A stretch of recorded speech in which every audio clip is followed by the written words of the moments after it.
में मत छोड़ गया ना, क्योंकि आज की वीडियो का टॉपिक बहुत ही ज़्यादा इंटरेस्टिंग है और आज की जो आपको फैक्ट्स वगैरह मिलेंगे वो भी बहुत ही ज़्यादा इंटरेस्टिंग होने वाले हैं। वीडियो को शुरू करते हैं और आज की हमारी वीडियो का टॉपिक है origin of Unicron and Primus and their amazing facts. तो चलिए शुरू करते हैं।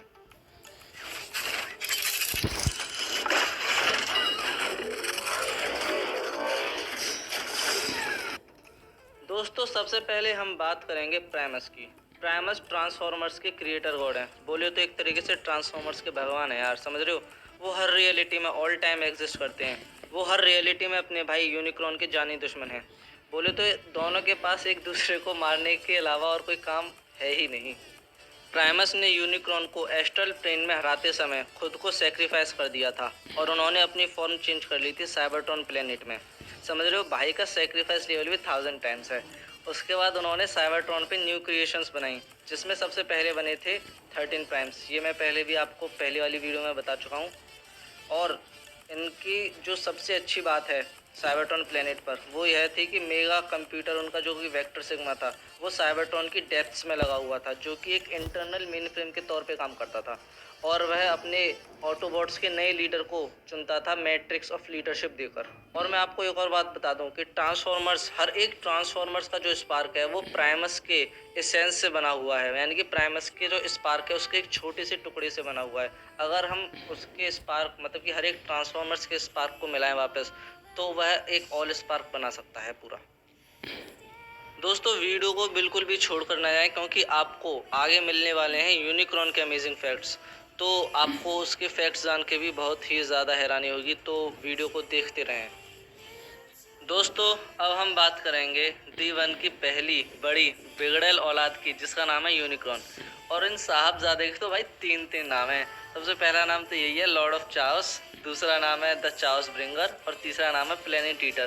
भाई कुछ भी कहो, यूनिक्रॉन को घंटा फर्क नहीं पड़ने वाला है कि कौन उसे क्या बुलाएगा। बस उसे तो यूनिवर्स की सारी क्रिएशंस को कंज्यूम करना है और कुछ काम ही नहीं है भाई के पास अपने।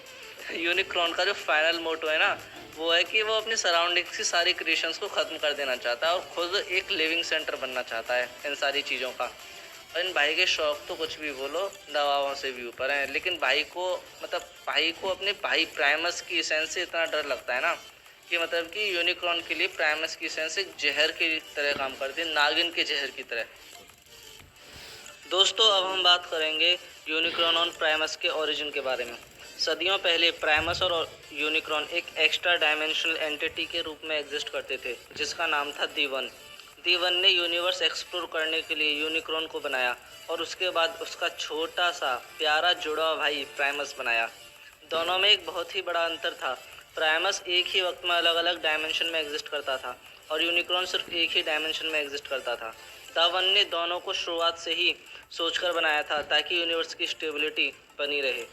प्राइमस यूनिक्रॉन को ताकत के हिसाब से कभी भी हरा नहीं सकता था, लेकिन वो क्या कहते हैं आपको तो पता ही होगा, अकल बढ़िया भैंस। प्राइमस ने चालाकी से यूनिक्रॉन को एस्ट्रल प्लेन में बुलाया था अपनी लड़ाई के दौरान।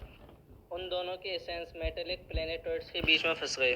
लेकिन दोस्तों यूनिक्रॉन तो इतना बेचैन था कि वह अपनी फिजिकल फॉर्म बदलने लगा और वह एक प्लैनेट बन गया।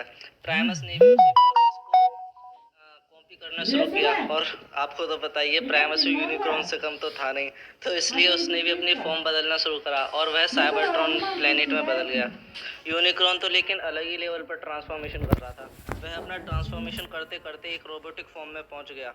लेकिन प्राइमस ने यूनिक्रॉन से लड़ने के लिए 13 प्राइम्स को बनाया, जो कि यूनिक्रॉन के खिलाफ लड़े। उन 13 प्राइम्स में से एक प्राइम, जिसका नाम फॉलन था, वह प्राइमस को धोखा दिया था उसने और अपने 12 भाइयों को यानी कि 12 प्राइम्स को भी धोखा दिया और वह अपोजिट साइड यानी कि यूनिक्रॉन की तरफ जाकर मिल गया था। यानी कि देखी जाए तो प्राइमस ने एक सांप को पैदा किया था। लेकिन बचे हुए 12 प्राइम्स ने यूनिक्रॉन और फॉलन दोनों को हराकर ब्लैक होल में फेंक दिया और दोनों को रियलिटी से गायब कर दिया, मिस्टर इंडिया की तरह। तो दोस्तों